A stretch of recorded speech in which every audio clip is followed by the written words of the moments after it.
ದರ್ಶನ್ ಕೇಸ್ನಿಂದ ಹಿಂದೆ ಸರಿದ ವಕೀಲ Kapil Sibal July 22ರಂದು supreme ಕೋರ್ಟ್ಗೆ ದರ್ಶನ್ ಪರ ವಾದ ಮಂಡಿಸಲು ಅವರು ಹಾಜರಾಗಬೇಕಿತ್ತು. ಆದರೆ ಅವರು ಕೋರ್ಟ್ಗೆ ಬಂದೇ ಇಲ್ಲ. ದರ್ಶನ್ ಪರ ವಕೀಲ ಸಿದ್ಧಾರ್ಥ್ ದವೆ ಹಾಜರಾಗಿದ್ದರು.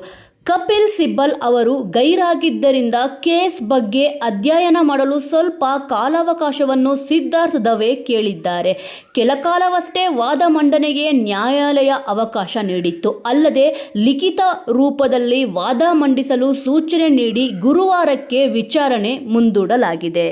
ಚಿತ್ರದುರ್ಗದ ರೇಣುಕಾಸ್ವಾಮಿ ಕೊಲೆ ಪ್ರಕರಣದ ಆರೋಪಿ ನಟ ದರ್ಶನ್ ಮತ್ತು ಪವಿತ್ರ ಗೌಡ ಸೇರಿ ಇತರ ಆರೋಪಿಗಳ ಜಾಮೀನು ಅರ್ಜಿ ವಿಚಾರಣೆ ಇಂದು ನಿಗದಿಪಡಿಸಲಾಗಿತ್ತು. ಬಹುತೇಕ ಇಂದು ತೀರ್ಪು ಬರಬಹುದು ಎಂಬ ಚರ್ಚೆ ನಡೆಯುತ್ತಿತ್ತು. ಆದರೆ ದರ್ಶನ್ ಪರ ವಕೀಲರು ವಾದ ಮಂಡಿಸಲು ಕಾಲಾವಕಾಶ ಕೇಳಿದ್ದರಿಂದ ವಿಚಾರಣೆಯನ್ನು ಮುಂದೂಡಲಾಗಿದೆ.